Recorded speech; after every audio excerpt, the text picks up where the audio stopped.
Hey, thanks for joining me for a conversation with Frank Blake, former CEO of Home Depot. But before we jump into this amazing content, I want to tell you about an exciting opportunity that you can be a part of. LeaderCast Live is the largest one-day leadership event in the world. That's right, in the entire world. Broadcast each year from Atlanta to over 100,000 people in hundreds of locations, literally all around the world. At the 2016 event, which is held on May the 6th, LeaderCast will focus on what it means to be a visionary leader. I'll be there, and I'll be joined by leadership coach and author Henry Cloud, Apple co-founder Steve Wozniak, CEO of Focus Brands, Kat Cole, and many, many other extraordinary leaders. Registration to host a local simulcast of this event for your organization is now open. To receive the early bird discount, go to leadercast.com/2016. That's leadercast.com/2016 and click on the Host LeaderCast button. And if you do this before September 30th, again, you'll get that early bird discount. And even if your organization chooses not to be a host site, I hope to see you at LeaderCast Live on May 6th. Hey everybody, welcome to the Andy Stanley Leadership Podcast. I'm Andy Stanley, and today I will be your host because today I have my good friend Frank Blake in the studio with me, which means I get to ask the questions for a change. So Frank, thank you so much for joining us today. I am thrilled to be here. Well, I'm thrilled that you're here, and our podcast audience is even going to be more thrilled after they hear what you have to say. As some of you know, Frank recently stepped down as the chairman and CEO of the Home Depot. Prior to that, Frank served as the executive vice president at the Home Depot over business development and corporate operations.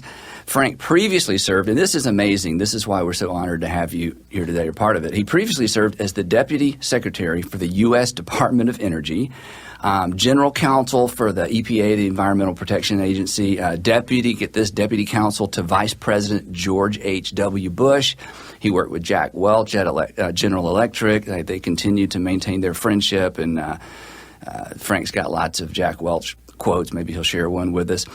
He's got his undergrad from Harvard, so he's way more educated than anybody in the studio today. His law degree from Columbia Law School. It goes on and on and on. Serves on the board of directors for Delta Airlines, Procter & Gamble, Grady Hospital, for those of you who live here in the Atlanta area, and also one of our favorites, the Georgia Aquarium. His wife Liz worked as general counsel for Habitat for Humanity International until recently, and they are quite the power couple. And Frank and I actually met through a mutual friend over lunch a few years ago.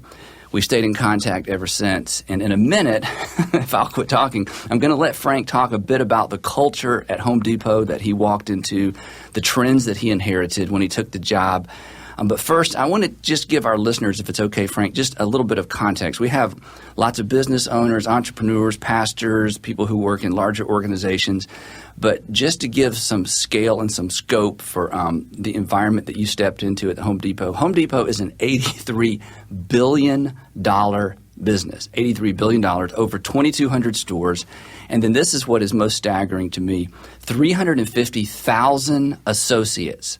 Think about that, 350,000 associates, which means for you football fans, if you rented the AT&T Stadium, or we used to call it Cowboy Stadium in Dallas, it seats about 85,000 people, you would need 4 AT&T stadiums for all the people who are associated with or who work with Home Depot. So it's quite an amazing organization. It's much bigger than most of us can imagine, and yet you stepped into the role as president and CEO. So just to get us started, Frank, tell us just a bit about how you became CEO. That was a surprise to you, as you'll share with us in just a minute, and a little bit about the situation that you walked into. Great. And again, I'm thrilled to be here. I view this as a bit of a testimonial for reasons I'm going to set out in a second.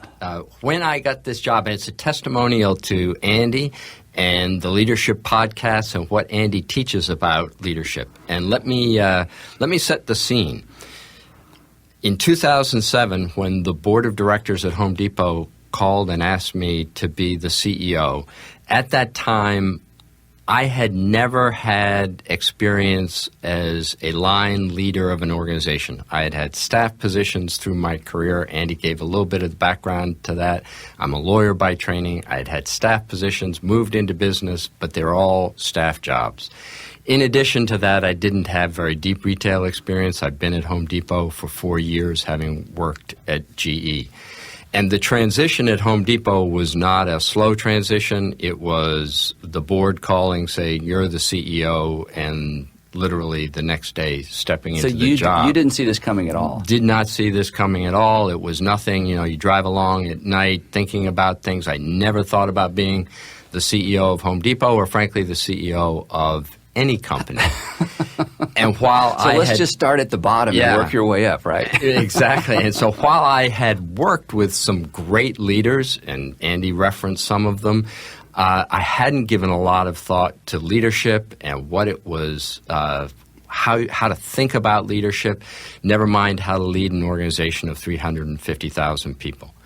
I remember, and it is one of the most vivid memories that I have, is flying back, and the great thing about being CEO is you get your own plane. So I'm flying back on the company plane from the board meeting where they made me CEO, and I have to speak to all of our 350,000 associates over Home Depot TV the next day. I'm flying back on the plane, and I'm thinking through, what am I going to say, what am I going to say? And I had the opportunity to watch a DVD. And it happened to be a DVD that I had in my briefcase because my wife, Liz, whom Andy referenced, goes to Buckhead Church, went to Buckhead Church before I did, had a DVD of Andy's presentation at one of the Bill Hybels conferences on making vision stick. And I put the DVD in and watched it on the flight and thought, that is the most intelligent, straightforward, comprehensible, inspiring description of what leadership is about and how you cast a vision for an organization and then live that vision and celebrate the vision. That just encapsulated leadership.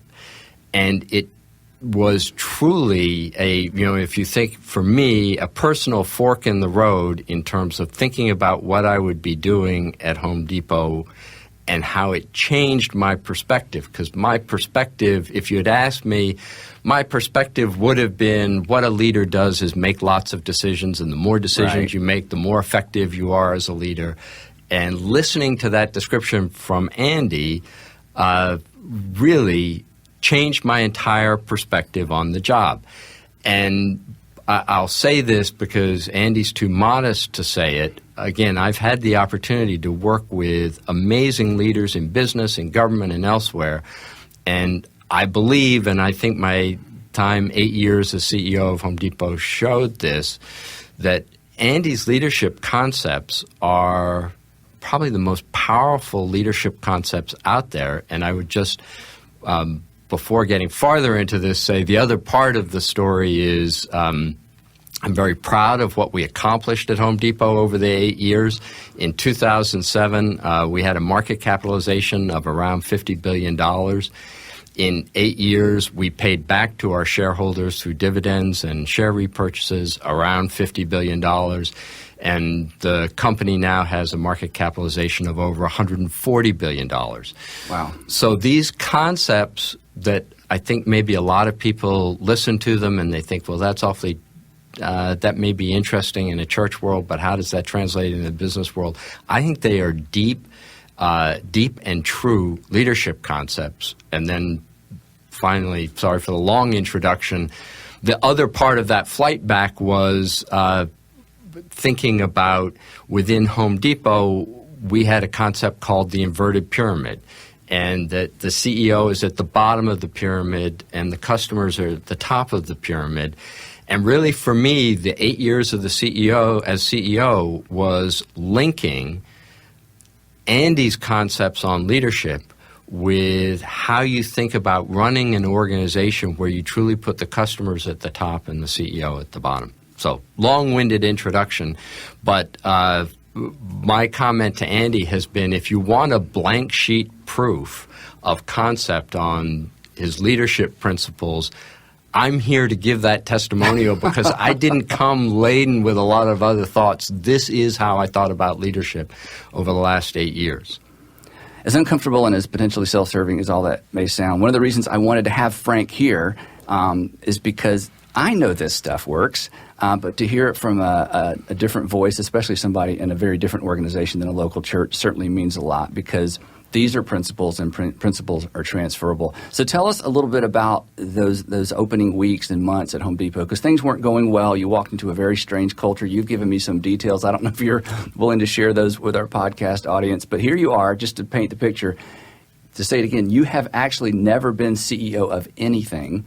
You'd never been the point leader for an organization. You'd never started a company on your own, and you get a call. You are now the CEO and the president of the Home Depot at a time when housing prices were about to tank, mortgage lending was about to tank, which certainly intersects with the Home Depot core business. So take us from there. Right. Morale issues in the company. The housing recession was just starting. The country recession was still a year away, but these were tough times in the company. We'd lost a lot of our key leadership. So it was building, again, it's a great company with a great foundation. Bernie Marcus and Arthur Blank and Ken Langone, who founded the company, founded a great company, but a little bit we needed to go back to some of our older culture and also reinvigorate it, which was the comment that I made about the inverted pyramid. My very first broadcast with our Home Depot associates, my son, who worked in the company, still works in the company. At that time, he was a store manager, and he said, gee, one of the things I do is I start my store managers' meetings with quotes from Bernie and Arthur's book called Built from Scratch. I thought, that sounds like a great idea. As I was listening to this same flight, as I was listening to Andy's video, I'm flipping through Built from Scratch. You can see that there's a lot of last-minute preparation here. And I come across this idea of the inverted pyramid, and that's how I started my discussion with 350,000 associates. And the nature of retail is once you put an idea out like that, it developed its own legs. We started to see inverted pyramids show up in all the break rooms around the company. I hadn't given it a lot of thought at the time other than, gee, that sounds appropriately humble and it seems like a good concept. Over time, what I came to realize is it's a great expression of a lot of Andy's leadership concepts, and when you put those two things together, you have a challenging and demanding but really compelling model for thinking about leadership. So, and essentially the inverted pyramid is just another way, or maybe the original way of looking at the whole idea of servant leadership, that we think about leadership at the top and information and passion and vision trickles down. You turn it upside down, and as you've described in our personal or private conversations, everything changes when you begin to picture the organization upside down. And it's not as simple as servant leadership. Now the burden is on those at the bottom, which are the CEO and the president and the board of directors, to then take mission and vision and push it up through the organization. So let's talk a little bit about that, because that was very eye-opening to me, even as I think about what we do here. Exactly, Andy. You start and you look at the inverted pyramid and you say, well, that's a good expression of servant leadership, as it is. But I also think it forces you to think about leadership principles in a way that connects very directly with some of the key principles that you lay out. It forces you to think about who you're serving. The customers are on the top. It forces you to think about how you communicate, because you've got a lot of people. In Home Depot's instance, you've got 350,000 people between you and your customers. And someone early on told me had a great expression for my job. He said, you have a very prominent job, but you don't have a significant job. The only significant jobs in your organization are the jobs that interact with your customers. Wow. You're the person who gets to go out and speak to the analysts and the community and things like that, but the significant jobs in your company are the folks who interact with your customers every day. So how you communicate with those associates, eventually to your customers, really determines how successful you're going to be in the business, and how you listen to those associates and those customers determine how successful you're going to be. And that's really, as I say, forces a thought process that leads you directly, in my mind, to some of your leadership principles. So when we talked about this originally, and we talked about the inverted pyramid, and you said you felt like there were three dominant challenges when it comes to leading up, or again, I love the terminology of the inverted pyramid, really more than servant leadership, because when we first talked about this and I actually pictured the inverted pyramid, I realized that when you're at the bottom, the burden and the weight of the organization is actually on you. When you think of the traditional pyramid, the burden and the weight of the organization just visually sits on customers, which is completely incorrect. So you turn this thing upside down, you find yourself at the bottom, and as you've shared with me, you said gravity doesn't help when you're at the bottom. Gravity, only the perception of gravity helps when you're at the top, but when you're on the bottom, the weight of the organization sits on the leader as opposed to being able to somehow leverage gravity. So in our podcast today, this is going to be a two-part podcast. Today, we're going to talk, you said there's basically the three challenges of the inverted pyramid are how to communicate, how to get things done, and how to listen. So for the next few minutes, let's talk specifically about how do you communicate to an organization when you're thinking in terms of leading from the bottom up or influencing up as opposed to supposedly allowing information to trickle down, which we know ultimately doesn't really work. So let's just talk about the challenge of communicating, and remember, and to our podcast audience, remember, here's Frank, first leadership opportunity, first time to be a CEO, an organization that is scattered really all over the world to some extent. And now you're going to begin the process of trying to influence this whole organization through communication. What does that look like? Right. And just as you said, Andy, I do think it's a myth for leaders to think that they set a statement and then it kind of cascades down through the organization. It doesn't work that way. That message gets lost so rapidly. When the meeting's over, usually. Yeah, and maybe even during the meeting. Yeah, true, depending on... And this is where, as I said, the inverted pyramid ties directly to Andy's leadership principles, because the notion of where you need to start is you need to be communicating a vision that's simple and portable and repeatable. Why is that? Why do you need a simple, portable, and repeatable vision? The reason you need that is if you're at the bottom of the pyramid communicating up, you need all the layers within the rest of the organization to tell your story forward. They need to be taking that story. They need to be understanding it. So you can't make it too complex because that understanding has to survive multiple retellings. It needs to be retold because it needs to move up through the organization, and it needs to be one that can be repeated over and over again. And in the process, that communication starts to change. It's no longer just the communication from some distant CEO that everybody say, well, that's fascinating that Frank says that, but... Yeah. It becomes what they're communicating, and they own that communication, and it empowers them as they tell your story forward. And within your context, it's so much more complex than what most of us face, because within an organization as large as the Home Depot, you not only have multiple sites, cities, states, countries, you have multiple languages, different cultures. So the challenge, I remember when we first met listening to you talk about this, I thought, that's just impossible. Is that even possible? And yet, somehow, Frank, you were able to pull this off. So you mentioned the idea of story. How did the Home Depot story, and I want us to get back to mission and vision in just a second, but the Home Depot story, I mean, you weren't a founder. You weren't there in the beginning. You were in the company, 4 or 5 years before they tapped you on the shoulder and said, tag, you're it. Go get them, Frank. We'll stand back and watch you, succeed or fail.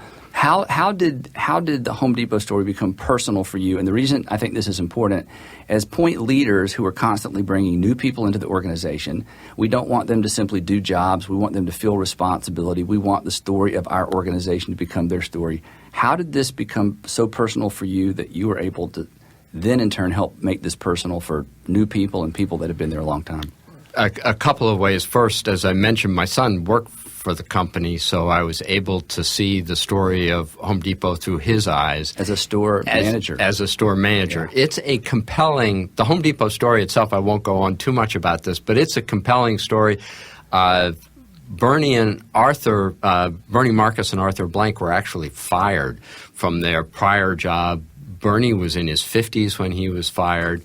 They had worked, it was a hardware store called Handy Dan. I've actually told that story on our podcast in the past. Yeah. Yes.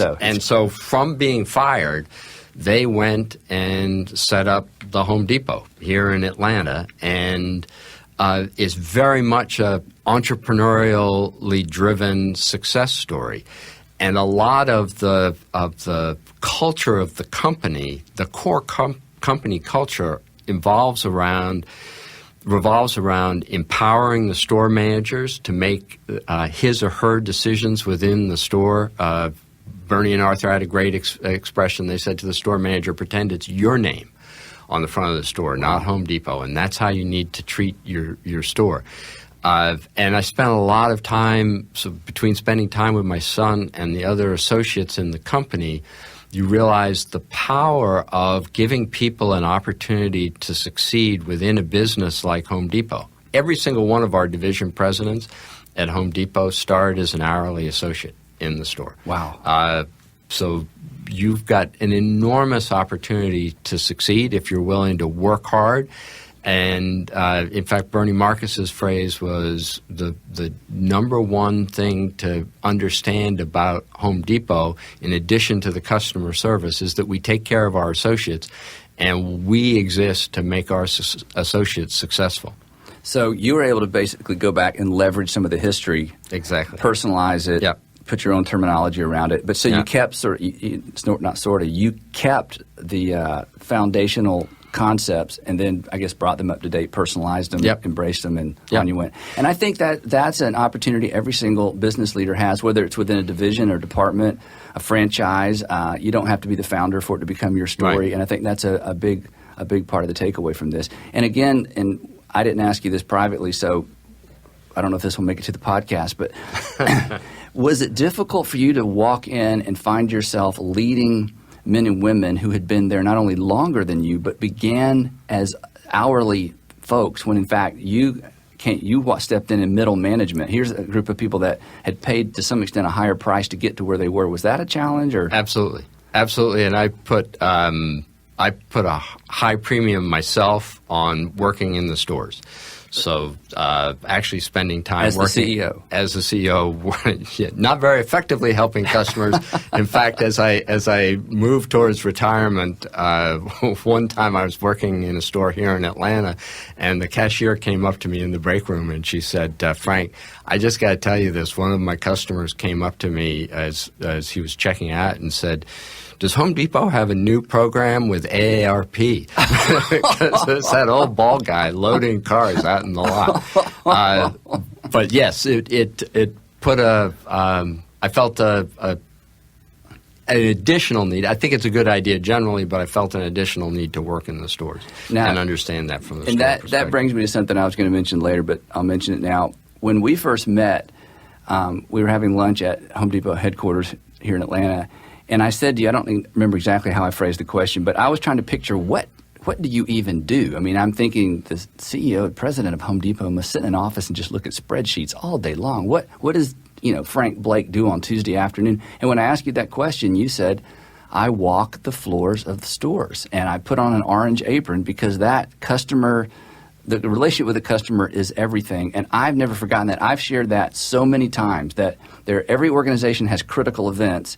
You quickly identified the critical event for Home Depot happened right there at the checkout or on the floors of a store.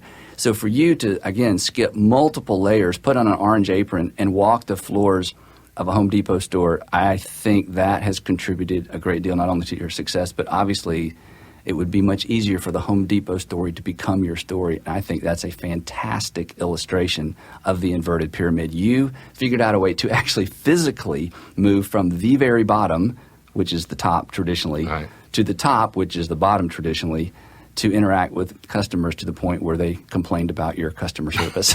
Right. And when we get to the point of talking about listening, that is one of the important elements of listening, is you've got to think of different ways to listen when you realize you're at the bottom of the pyramid. Bernie Marcus made a great comment to me when I got the job as CEO. He said, you are going to find that you just became a whole lot funnier because everybody's going to laugh at your jokes. And he said, let me tell you, you're not funny.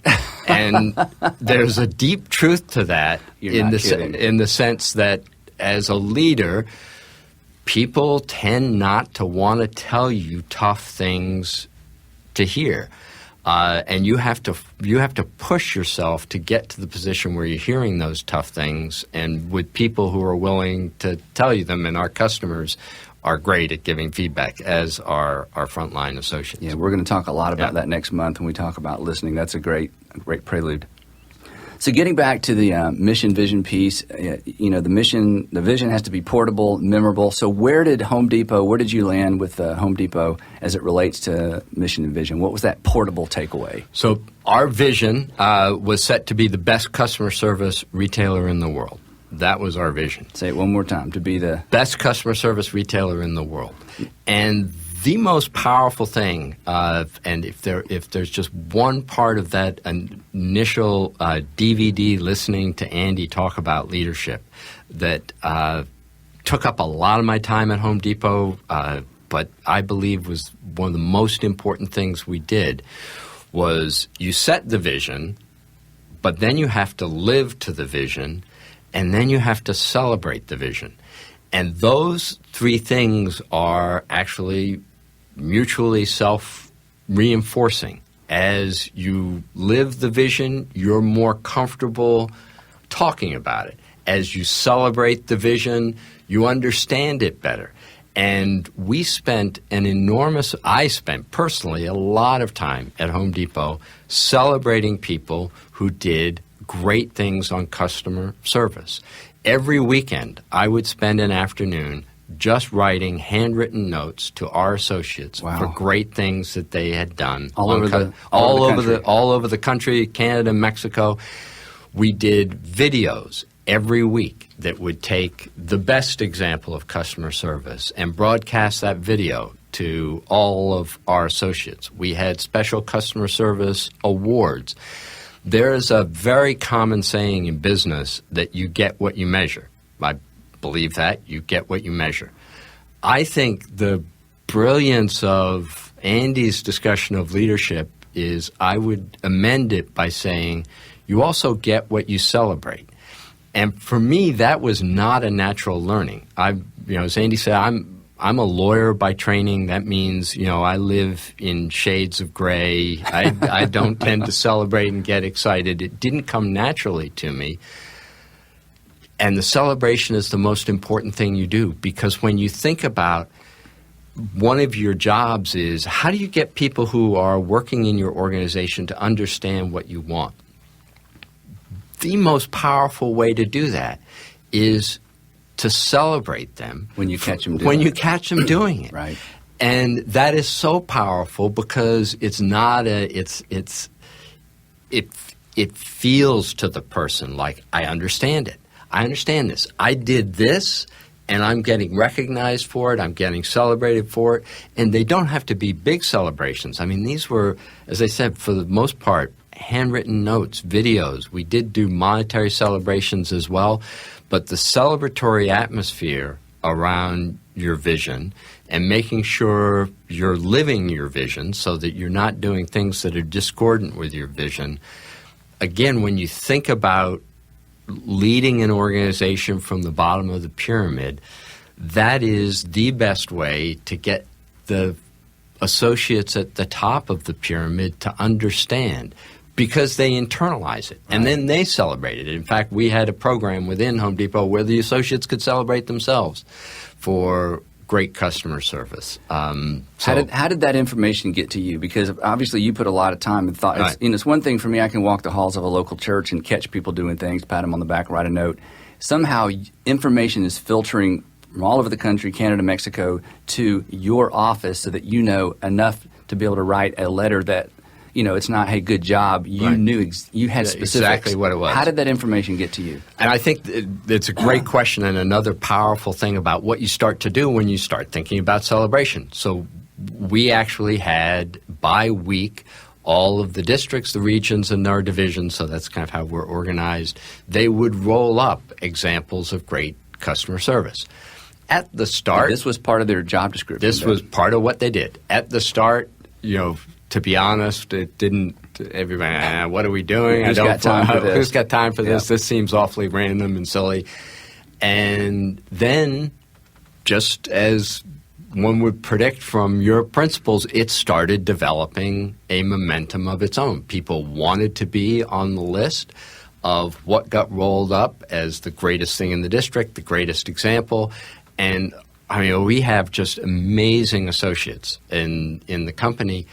And because they were stories about customer service, people want to do great things for customers. People want to feel empowered to do great things for customers. So it actually reinforced what a strong company culture should be in any case. But it took time for it to fully get itself rooted. But once it was rooted, it was completely self-sustaining. It became part of culture. Absolutely. Now, there's so much to unpack in all of this, but here's something that ran through my mind that perhaps a lot of our podcast listeners are thinking. You took time away from something else you were already doing. I mean, there's not big empty spaces in the day where we sit around going, what am I going to do today? So you took time away from something else to write handwritten notes. You're having to read these stories so that, again, they're personal, they're specific. So on average, and I know it's just an average, approximately how many handwritten notes would you do, say, in a week? Around 100. 100?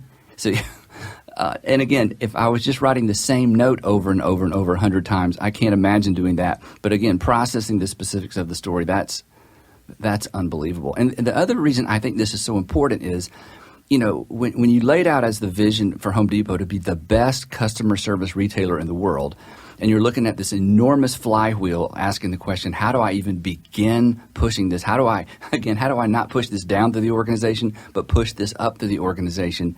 I can't think of a better way of taking your energy, your time, and your influence, and again, sort of fast-tracking it all the way to the front lines of the stores than writing these notes. That's just amazing. And I would imagine your direct reports, as your assistant is saying, "Sorry, we can't interrupt Frank. He's writing notes to employees, and again, these notes begin to show up on the front lines and in the stores." I imagine that influenced them as well. I mean, did other people start doing this? No, exactly, Andy. And I loved your use of the word flywheel because that's exactly what happened. Started to see division presidents writing notes, regional vice presidents, district managers, store managers. As others see the power of that recognition. Yeah, and so this really, again, earlier we talked about, with the inverted pyramid, we have to think in terms of pushing things up rather than things trickling down, but this was something you were able to actually push up through the entire organization. Exactly. And I'll admit to at the start wondering, so I've bought into your concepts in theory, and then there were periods of time where I wondered, all right, is this really worth the time? And so I'm writing all these handwritten notes. I go, okay, maybe I'm not. Is this worth the time? And the switch point for me was I was walking a store and an associate came up to me, and this was early on, and said, I received a note from you. Would you mind rewriting it to me? And I said, okay, sure. And they said, well, I said, why? And they said, well, I saw the note, and it looked like a handwritten note, but everybody said it couldn't possibly be handwritten. Oh, my it gosh. was auto-penned. And so I put it under water, and sure enough, the ink bled, and I need a new note. And so I thought, they didn't believe it was coming and I from thought, you. okay, that's it. That's a sign of it's that celebration, because I'd say the other corollary to the leadership principle on the celebration is as a leader, when you celebrate something, you're investing a part of yourself in that celebration, and the people who work for you see that, and they go, gee, you're actually investing your time in doing this. It must be important. And in my case, it was handwritten notes. There are lots of different ways of doing it, but having your team, no matter what the size of your team, having your team understand that you're actually investing in celebrating the vision, that the vision isn't some dry thing that you come up in a conference room and you whiteboard it and people work the language, but you're actually invested in it. You're invested in it as a way you behave as a leader and what you celebrate as a leader. I think one of the biggest learnings for me from that broadcast of yours? So first you had to lead people past corporate skepticism. There's no way he wrote this. I mean, that just tells you a lot about our culture in general. So somebody actually says, honey, look, I put it underwater and the ink came off. So somebody actually wrote this. And now people are beginning to believe these notes are actually from the CEO of this company. And the next thing you know, people are... I see the notes framed by their desk, and it's we all... And I do the same thing. When I was working at GE, when I got handwritten notes from Jack Welch, I'd frame those suckers. Yep. We respond to recognition. We understand recognition. And again, it wasn't something that came naturally to me, but I do believe that one of the most important things a leader does. Now, when I talk, I go, look at the first question to a leader is, what do you celebrate? What is it that you're out celebrating? And how does your organization celebrate? And that's just it reveals so many interesting things about organizations. And a lot of times, again, this is in the business world, what you'll find is what you're out celebrating is the person who cut costs or the person who, did this or that that's more directly bottom line oriented. And this goes to another Andy concept of, don't confuse your intention and direction. So you might be intending to do something great, but look at what your actual direction is. And I think one of the great signposts on direction is, what do you celebrate? Wow. Well, this has been fantastic. For those of you listening, the DVD that Frank is referring to is no longer available. But since I have 3 kids in college, I took that talk and actually created a little bitty book called Making Vision Stick that is available on Amazon. And it's been out for several years, but if all of our podcast listeners would buy one today, it would put that book on the New York Times bestsellers list in a day. And I don't think a book that old has never hit the New York Times bestsellers list. And I've never had a book on that list. So there's a good objective. There's a good We'll celebrate when that happens. Yeah, we'll celebrate when that happens. It's called Making Vision Stick, and it's essentially all these principles in a book that you could read in less than an hour. Okay, so we've talked about communicating, the communication challenges with the inverted pyramid. Next month when we come back, we're going to talk specifically about how to get things done, which of course we're all interested in. And then, as we alluded to earlier, how to listen. So for our podcast audience, you are not going to want to miss next month's podcast. Thank you so much for being a part of this today, Frank. Looking forward to next month. In the meantime, if you are interested in more leadership content, you can visit us at andystanley.com.